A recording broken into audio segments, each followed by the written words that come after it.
Você já se perguntou o que realmente se esconde nas sombras quando a noite cai? O que acontece com aquelas crianças que, num piscar de olhos, simplesmente desaparecem? Dizem que é obra dele, uma figura sombria que perambula pelas ruas desertas, carregando um saco grande e vazio nas costas. Um saco que, no fim da noite, nunca mais está vazio. Antes de mergulharmos nessa lenda arrepiante, você sabia que a história do Homem do Saco não é exclusiva do Brasil? Variações dessa figura existem em diversos países, como o Saqueman nos Estados Unidos, o Hombre do Saco na Espanha e o Krampus em partes da Europa, que também carrega crianças desobedientes em um saco. É uma lenda universal, um medo que atravessa gerações e fronteiras. Se você gosta de histórias que te deixam acordado à noite, já deixa o seu like, se inscreve no canal e ativa o sininho para não perder nenhum conto. E comente aí embaixo se você já ouviu falar do Homem do Saco na sua cidade. Agora, apague as luzes, se acomode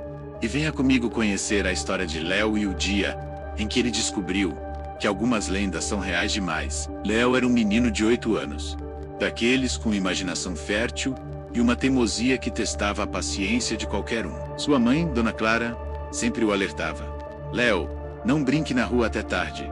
O Homem do Saco pode te pegar. Ele apenas ria, achando que era só mais uma daquelas histórias bobas que os adultos inventavam para assustar as crianças. Para ele, o Homem do Saco era tão real quanto os monstros debaixo da cama.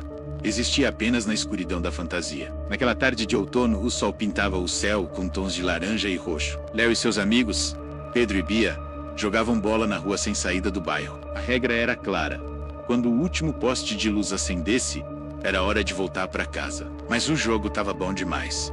Um gol aqui, uma defesa ali, e o tempo voou. O som metálico e familiar do poste se acendendo ecoou pela rua. Pedro e Bia se despediram rapidamente.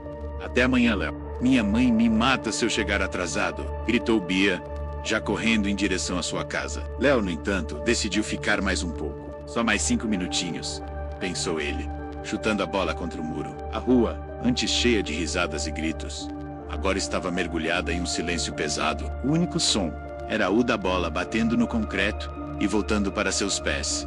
1, 2, 3 chutes. No quarto chute, a bola escapou e rolou para o final da rua, parando perto de uma esquina escura onde a luz do poste não alcançava. Léo suspirou e correu para buscá-la. Ao se aproximar da escuridão, sentiu um arrepio percorrer sua espinha. Havia um cheiro estranho no ar, uma mistura de poeira antiga e algo adocicado, quase podre. Ele pegou a bola e, quando se virou para voltar, congelou. Parado sob a luz fraca do poste, do outro lado da rua, estava um homem. Ele era alto, curvado e usava roupas velhas e escuras. Seu rosto estava coberto pelas sombras de um chapéu gasto. Mas o que mais chamou a atenção de Léo foi o enorme saco de estopa que ele carregava nas costas. Não era um saco comum, parecia pesado, e algo se movia sutilmente dentro dele. O coração de Léo disparou. As palavras de sua mãe ecoaram em sua mente. O Homem do Saco pode te pegar. Era ele. Tinha que ser. O homem não se moveu. Apenas ficou lá, observando. Seus olhos, 2 pontos brilhantes na escuridão do chapéu, pareciam fixos em Léo. Paralisado pelo medo, Léo deixou a bola cair. O som dela quicando no asfalto quebrou o transe. O menino se virou e correu. Correu como nunca antes em sua vida, sem olhar para trás, com o som de seus próprios passos e de seu coração batendo forte nos ouvidos. Ele sentia o olhar do homem queimando em suas costas. Chegou em casa ofegante, batendo na porta com desespero. Dona Clara abriu, assustada. Léo, o que aconteceu? Você está pálido. Ele entrou, trancou a porta e correu para a janela da sala, espiando por uma fresta da cortina. A rua estava vazia. Não havia sinal do homem, nem do saco. Teria sido sua imaginação? O medo pregando uma peça? Ele tentou se convencer de que sim. Contou para sua mãe, que o abraçou e disse que era apenas o cansaço e a escuridão.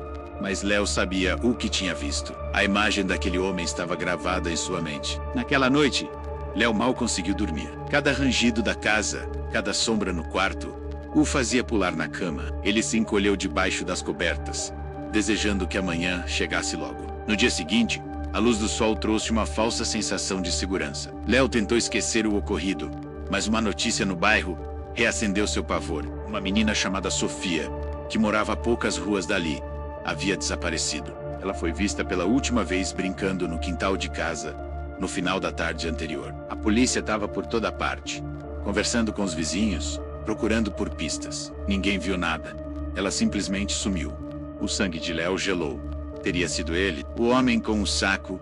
A culpa o corroeu. Ele deveria ter contado à polícia o que viu. Mas quem acreditaria em um menino de 8 anos falando sobre uma lenda? Ele ficou calado, o medo sufocando suas palavras.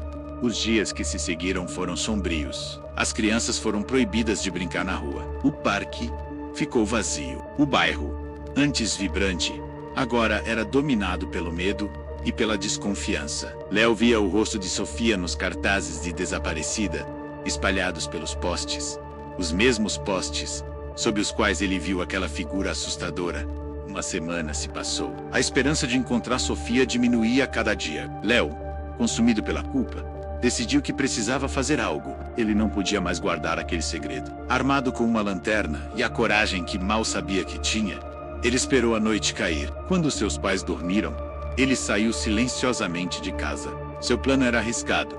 Voltar ao local onde viu o homem. Procurar por qualquer pista que pudesse ter deixado para trás, com o coração na boca. Ele refez o caminho até o final da rua sem saída. A escuridão parecia ainda mais densa naquela noite. Ele chegou à esquina onde sua bola havia rolado. Ligou a lanterna, o facho de luz dançando nervosamente pelo chão. Vasculhou a área, procurando por qualquer coisa fora do comum. Encontrou apenas folhas secas e lixo velho. Estava prestes a desistir quando a luz da lanterna refletiu em algo pequeno e brilhante, perto do meio-fio. Léo se aproximou. Era uma presilha de cabelo, rosa, com uma pequena borboleta. Ele a reconheceu imediatamente. Era de Sofia. Ela sempre usava aquela presilha. Então, não foi imaginação. O homem do saco era real. E ele esteve ali. De repente, ele ouviu um barulho, um arrastar lento vindo do beco escuro ao lado dele. Léo desligou a lanterna, seu corpo tremendo incontrolavelmente. Ele se escondeu atrás de uma caçamba de lixo, espiando pela fresta. A figura emergiu das sombras. Era ele, o mesmo homem alto, curvado, com o chapéu e o saco nas costas. Ele se movia lentamente, arrastando os pés, como se carregasse um peso enorme. Ele parou exatamente onde Léo encontrou a presilha, olhou para o chão por um instante e depois continuou seu caminho, desaparecendo na escuridão da rua. Léo esperou o que pareceu uma eternidade antes de ousar se mover. Ele correu para casa, a presilha apertada na mão, a prova de que sua história era real. Na manhã seguinte, ele contou tudo aos seus pais e juntos foram à polícia. Ele entregou a presilha e descreveu o homem com todos os detalhes que conseguia se lembrar. A polícia, agora com uma pista concreta, intensificou as buscas. Dias depois, encontraram um casebre abandonado nos arredores da cidade. Dentro, havia evidências perturbadoras. Canto. Encontraram o saco. Mas a história não termina como nos contos de fadas. O homem nunca foi capturado. Ele desapareceu tão misteriosamente quanto surgiu. E Sofia? Sofia nunca foi encontrada. A presilha foi a última coisa que restou dela. Léo cresceu, mas nunca esqueceu aquela noite. Ele nunca mais brincou na rua até tarde. A lenda do homem do saco deixou de ser uma história para assustar crianças e se tornou uma memória aterrorizante e real. Ele aprendeu, da pior maneira possível, que alguns medos não vivem apenas na nossa imaginação. Eles caminham entre nós nas sombras, carregando um saco vazio e esperando a próxima criança desobediente. E até hoje, em noites silenciosas, quando o último poste de luz se acende, há quem jure ver uma figura alta e curvada perambulando pelas ruas. Uma sombra que carrega um fardo pesado e a promessa de um medo que nunca morre. Muito obrigado por assistir até o final. Essa foi a nossa versão da lenda do Homem do Saco. E você? Qual história gostaria de ouvir no próximo vídeo? Deixe sua sugestão nos comentários. Até a próxima.